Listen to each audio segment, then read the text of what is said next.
now for the first time on TV. The stories and reports of the people who fly and the aircraft they fly. And you are invited in an exciting, pulse-pumping new television series designed for everyone who has ever gazed skywards and dreamt of slipping the bonds of Earth. The Aviators.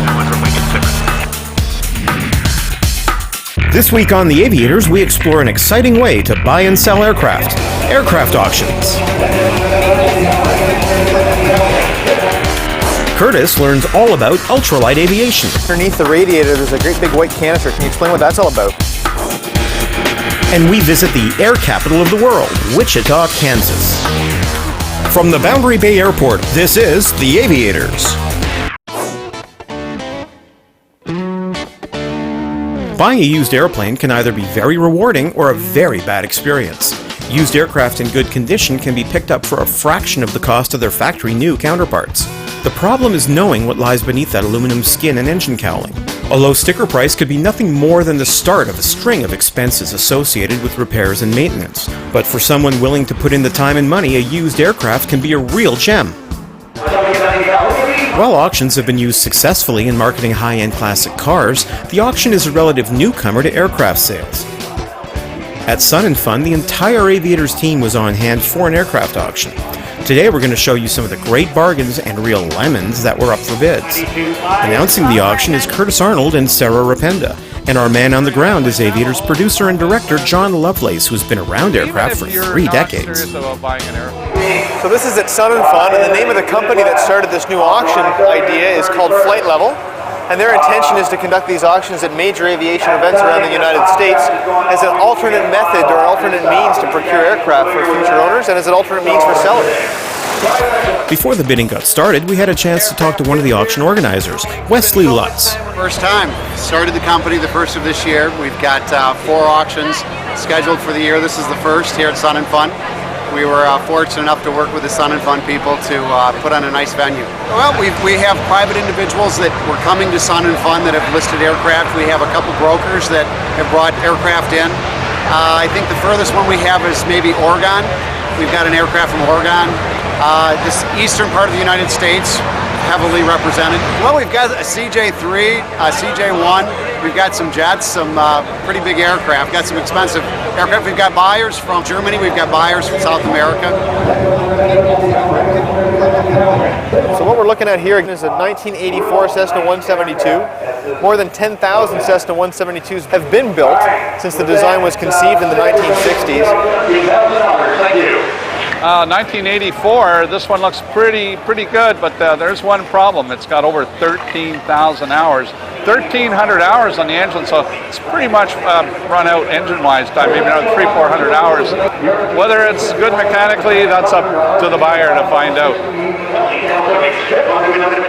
So we've got the auction started now. Rick, the auctioneer, is up there doing his thing. We've got a bid of $25,000 on it. I wonder what you think this might go for this evening. I don't know, if in an ideal world, maybe 45? What do you think about that? I think that's a lot of money for a high-time airframe like that. 11,000 hours is a lot of time on this airframe. So they're $27,500, looking for $30,000 now. And they're just sliding it out of the way. Looks like there's some good bidding going on. Sounds like the owner's looking for something a little bit north of $30,000 out of that airplane. I bought it. I got it home. I live near Miami. I had no idea it was going to cost to hanger it. $856 for a T-hanger. And my wife is not happy with that. Now what we have on stage now is a Bellanca Super Viking. This is widely regarded in the aviation community as being a great value airplane to purchase. It's fast, it'll go 200 miles an hour on the 300 horsepower engines under there.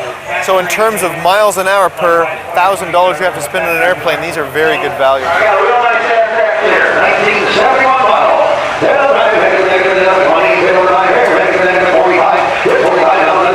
This aircraft was manufactured by the Bellanca Aircraft Corporation. They're well known as the makers of the Bellanca Champ, Citabria, and Decathlon lines of airplane. They had expert woodworkers and they had expert welders. What will you take? My Protect is $35,000. We're at $29,000 right now. It looks like they're about to close the bidding soon. They're pulling the aircraft away.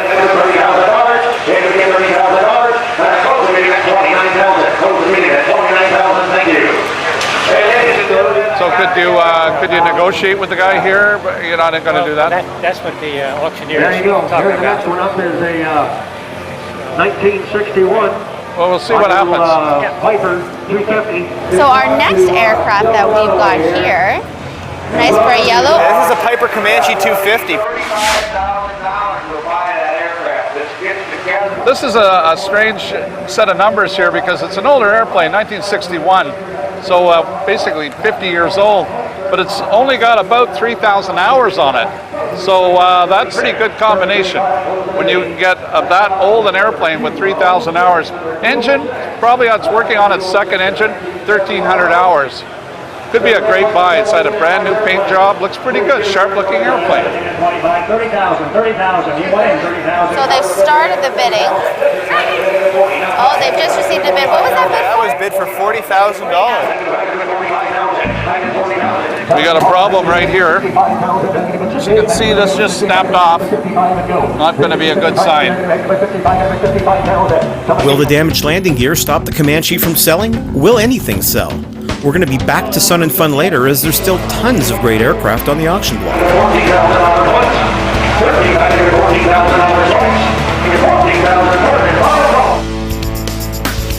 On the Aviators, we've covered all sorts of aircraft, from vintage biplanes to the newest and coolest in light sports.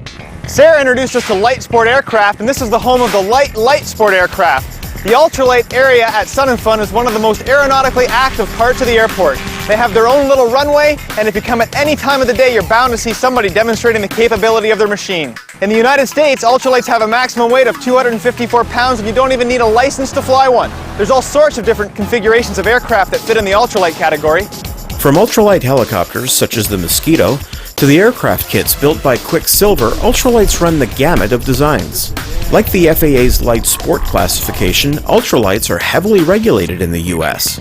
Aside from the weight restrictions of 254 pounds, ultralights are also confined to a fuel load of 5 US gallons, a maximum speed of 63 miles per hour, and are confined to just one person. There are some exceptions for training which have 2 seats, such as the Airborne XT. So we're here today looking at a weight shift category aircraft, sometimes commonly referred to as a trike. These aircraft are built that fit both within the Part 103 ultralight category and within the light sport category. Scott Johnson represents US Airborne, which sells the Australian-made Airborne Wind Sport line of trikes. This particular model is the XT912 Tour, and Scott's going to take us on a tour of this aircraft. So Scott, this is a really interesting looking aircraft. Can you tell us a little bit about the power plant? Well, the power plant is the Rotax 912, 81 horsepower. For this aircraft, it's the perfect engine for the speeds of the wing, the combination, cross-country flying, that sort of stuff. Excellent. Now the Rotax 912 is a 4-stroke engine, so it takes regular auto fuel and you change the oil just like a regular engine. You do. You can use either automobile gas or you can use 100 low lead from the airports. Rotax engines are very common in both light sport and ultralights. Aside from the cost savings they provide by using regular auto fuel, Rotax engines are also extremely lightweight. Given the weight limit in the ultralight class, every pound counts. But both floats and safety devices are not counted in the weight restriction. The Airborne XT is one ultralight that takes full advantage of this. Now we notice down underneath the radiator there's a great big white canister. Can you explain what that's all about? Yeah, this is our ballistic rocket chute, our BRS. And so you have your parachute inside of a watertight container here, and this is your mortar rocket right here that shoots out. And this is a 1,500 pound BRS, and it'll bring down the complete aircraft as well as pilot and passenger if there was any sort of a structural failure or whatever. Loss of control or whatever. Yeah, might loss lead of you to control, whatever that might be. Now this is a kind of a fancy looking prop. It looks like it's made out of carbon fiber. This is a Bali prop. This is an Australian made prop. It's got Duratough leading edges on it. It's not a complete full composite prop. It's hollow core, has a little foam in the middle of it, but it's a very stable, smooth operating prop, ground adjustable. The wing on the Airborne XT has more in common with a hang glider than a traditional aircraft wing. This isn't surprising given that the company also makes hang gliders. The wing essentially consists of a rigid leading edge which is covered in lightweight sailcloth. Rigid pieces of carbon fiber or plastic called battens provide support for the trailing part of the wing. On top of this, the steering on the XT is also the same as a hang glider. So because this is a full delta wing, it must have a unique control system that the pilot must use. Well, it does. Not so much unique to this aircraft, but unique to the rest of aviation it is. So we're tied down, our wings are, so I can't really show you the whole process, but the wing comes back where the control bar is level. And when you turn the aircraft, you literally move the wing around. So if you want to do a right-handed turn, you move the bar to the left, bring the right wingtip down just a little bit. It's only a couple inches of actual movement of the bar, and you can get a full 45-degree turn on this aircraft. With the introduction of the FAA's light sport regulations in 2004, ultralight or microlight flying has become more confusing than ever. Aircraft like the Airborne XT can fit into both light sport and ultralight categories. As an ultralight, the Airborne can only be flown with a passenger while doing active training. When flown as a light sport aircraft with a pilot carrying a sport pilot license, the Airborne can carry a passenger whenever and wherever. These regulations only apply to the US. Worldwide, the definition of ultralight or microlight varies greatly. But for those looking to enjoy aviation stripped down to its bare essentials, ultralights can be the perfect solution. One of the best things about owning your own aircraft is the ability to jump in the cockpit and fly whenever and wherever you please. With its central location right in the middle of the country, Wichita, Kansas is an ideal aviation destination. With most major aircraft manufacturers maintaining factories in or tracing their routes back to Wichita, this Midwestern city is known as the air capital of the world. To find out how this came to be, we went to Wichita and spoke with Ken Vandruff of the Go Wichita Convention and Visitors Bureau. Wichita did evolve from a cow town into the air capital of the world. The singular event that made that possible was the discovery of oil just to the east of Wichita. It created a lot of investors and millionaires who were looking for money, places to spend their money. One of those men, Jake Mullendick, convinced Matty Layard to start building airplanes. He built the Layard Swallow. It's the first commercially available aircraft in the United States that was sold straight to the general public rather than to the military. And our aviation industry took off from there. The other significant thing about the Layard Swallow, it led to the combined efforts of three pretty big names in aviation: Walter Beech, Clyde Cessna, and Lloyd Stearman. The three gentlemen worked together and created a company called Travel Air. They helped build the infant planes of Wichita's aviation industry. Over the years, they started having design differences about how they thought airplanes should be built. They each went their separate ways. Walter Beech created Beechcraft, which is still in existence today as Hawker Beechcraft. Clyde Cessna started the company that still bears his name today. And Lloyd Stearman decided to build biplanes that the military used to train pilots in World War II. That became part of the Boeing Airplane Company. These three companies still maintain operations in Wichita today. The majority of Cessna Citation business jets are built here. Boeing constructs components of their next generation 737 and also does service work on a variety of U.S. military aircraft. In addition, Airbus, Spirit, and Bombardier Learjet all have a presence in Wichita. The large concentration of these companies has led to avionics manufacturers such as Mid-Continent Instruments also to establish themselves in Wichita. Mid-Continent was founded in Kansas as a spinoff from Beechcraft. Two gentlemen who worked in the QC department saw a need for local support for products. And then through the years, it was obvious that there was a benefit to us being in Wichita. We've got some of the big companies. We've got Hawker Beechcraft, Cessna, Learjet, Boeing, Spirit, and the Air Force. And then all the other companies that feed into that aviation economy, the people that supply the parts, supply the services, a lot of enthusiasm. Everyone here loves aviation. Everybody likes to look up at the sky and see what is that flying overhead and identify the aircraft. And it goes back so long to development of airplanes that everybody seems to be connected in some way to general aviation or commercial aviation. With such a large aviation industry, it should come as no surprise that the city also boasts a large number of educational institutions able to supply a highly trained technical workforce. Wichita State University boasts the National Institute for Aviation Research, or NIAR. This facility houses the Walter Beech Memorial Wind Tunnel, which is used to further the understanding of how airfoils interact with the air around them.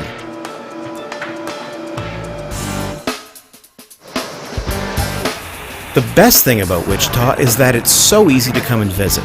With 2 airports within the city itself and another 2 within a half-hour drive, flying from one of the nearby states couldn't be easier. Well, if you're looking to set up your schedule for maybe your trips for your weekend flight, if you're a pilot, you might want to consider late August to September. That's typically when we have our Wichita Flight Festival.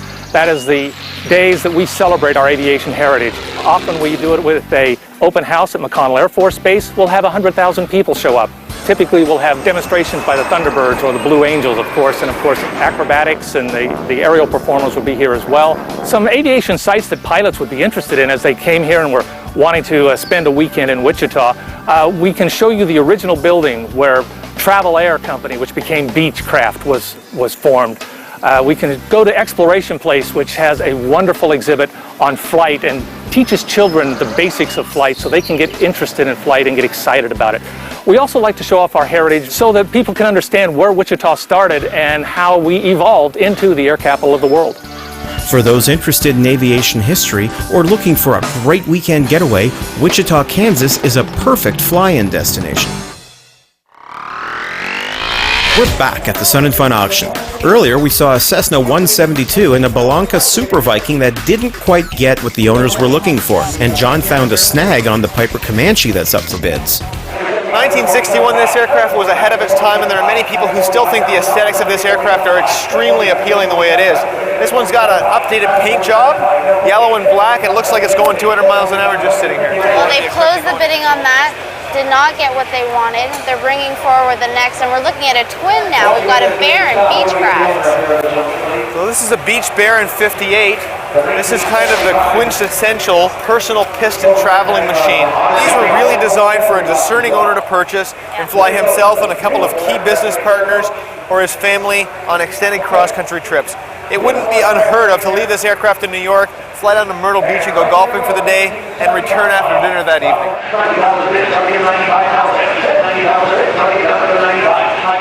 Looks like they're closing the bidding. So $80,000. An airplane like that, today's market would usually fetch $120,000 to $140,000, and I guess the owner just wasn't willing to part with it for that much of a discrepancy in price. Here we go. This is a 1971 Grumman American. So an AA-1A. Grumman American, it's 3,600 total time, 1,800 on the engine, so it's pretty much run out. So if you buy this airplane, you got to put a new power plant in it, and that's going to set you back a few dollars. It sounds like they're starting at $9,000, looking for bids of $9,000. These airplanes seem to fetch $20,000 to $35,000 in the aftermarket. Oh, we're at $13,500 a bid. That's interesting. That's very close to the $20,000 that you had predicted. That might be enough. Another thing that people like about this aircraft is the canopy. You actually slide it back and step down in, just like a fighter pilot gets into his jet. There we go. $13,500 to $14,000. $13,500 to $14,000 points. $13,500 to $14,000 choice. $13,500 to $14,000. $14,000. And I sold subject to confirmation. We sold it. We've sold the airplane, subject to confirmation. There we go. Right, excellent. So $13,000. Congratulations. So somebody's got themselves a great new airplane to fly home from Sun and Fun in. So we've got the Comanche now, single engine. Now this is a rare Comanche. This is a 400 horsepower variation of the same aircraft. Only 5 of these have been on the whole world. And this is a real speedster. You know, this is a Piper. It's a very valuable special airplane. I mean, there was very few of these built, probably about 140, 150 of them were ever even built. The unique thing about this engine is its huge power plant. It's got 720 cubic inches, and that's got a flat 8, and that puts out a lot of horsepower. The other thing about this airplane, the airframe is 3,000 hours, but total time on the prop and the engine is only around 200. So with the new paint job, a big power plant, you'd have a really good airplane here and a really good performer. Now these are kind of a sought-after collector item. They don't come up for sale very often. It'd be interesting to see if the right buyer's in the audience tonight. This could fetch a princely sum.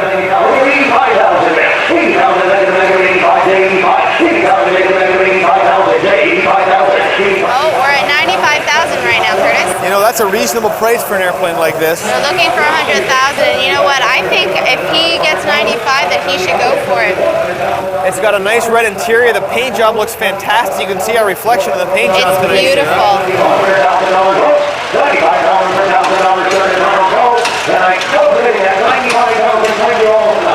$95,000, they've closed it. It doesn't look like they're selling it. Well, this is going to be really the litmus test to see how this auction is going, to see what happens with this citation. Now, a few years ago, this aircraft would have sold in the $1.2, $1.4 million range. There's some speculation. I've talked to some people off camera. They're thinking maybe 700,000 tops, maybe as little as 500,000. Okay, so coming on stage now, we've got a Cessna Citation 1 SP, and you know what the SP stands for? What does the SP stand for? SP stands for single pilot. This is the first jet aircraft that was ever produced that was designed and certified to be flown by one pilot. I'm talking about civilian aircraft now, not military aircraft. It really is a wonderful airplane. Now it looks like we're at 550,000 for bidding. We haven't gotten a bid yet, so they're looking between 500,000 550,000. 650,000, and we're going to close the bid. Close the bid at 625, and it looks like it's not what they're looking for. The owner closed it down. Now this is a beautiful airplane. It's a 206, 1971 206. It's got very low time, 1,678 total hours since this airplane was manufactured. And then 2008, they went and rebuilt the whole airplane. There you go. And I'm the owner. Yeah, thanks. It looks really good inside. It's just like a brand new airplane. Tell us about the airplane. It's been in Okeechobee all its life, Okeechobee, Florida. I'm the third owner. Oh, it's a great airplane. So it's been looked after? Yeah, I put, we repainted, it has very little time, and we put money in it. So I think you got a great airplane. Yes, sir. Thank you very much.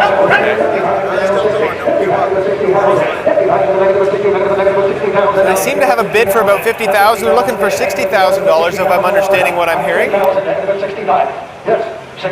it looks like we've got a bid at 65. They're waiting to see if maybe we'll get another one. Looks like they're going to be closing the bidding very soon. Oh, we have 67,000. Auction. Looks exciting. Oh, 72.5 we're at. There's two guys over here who want this airplane. I think so. It's hot now. Yeah. Oh, they're waiting for 77. I think they've got a $75,000 bid. I think they do. I think it's going to be sold. Final call. And what's the verdict? We're all waiting for bidding. Sold at $75,000. Well, you just said they closed the bidding. Does that mean it's sold? I believe I heard sold. Oh, we're going to confer. I think they're checking with the owner. We've moved on to the next airplane. I don't know if it's sold. Nobody. He's asking for 105. He wants 105, eh? They're only offering 75. Yeah. My top was around 80. Yeah. But he wants 20 now. So no sale. So far, unless he goes down a little bit. Yeah, so are they going to negotiate something maybe tonight? With him. Yeah. You will? Will you talk to him directly now? Or I already talked to him earlier. Okay. Well, congratulations. I hope you can put the deal together. Thank you. Hopefully. While the Sun and Fun auction turned out to be more for spectators than for real buyers, there was some intense bidding and some really unique aircraft. Buying an aircraft on the spot with a whole slew of competitive buyers around you is not for everyone, but for at least one pilot at Sun and Fun, it couldn't be better. The Aviators, for everyone who has ever gazed skywards. For more information on today's segments, visit www.theaviators.tv.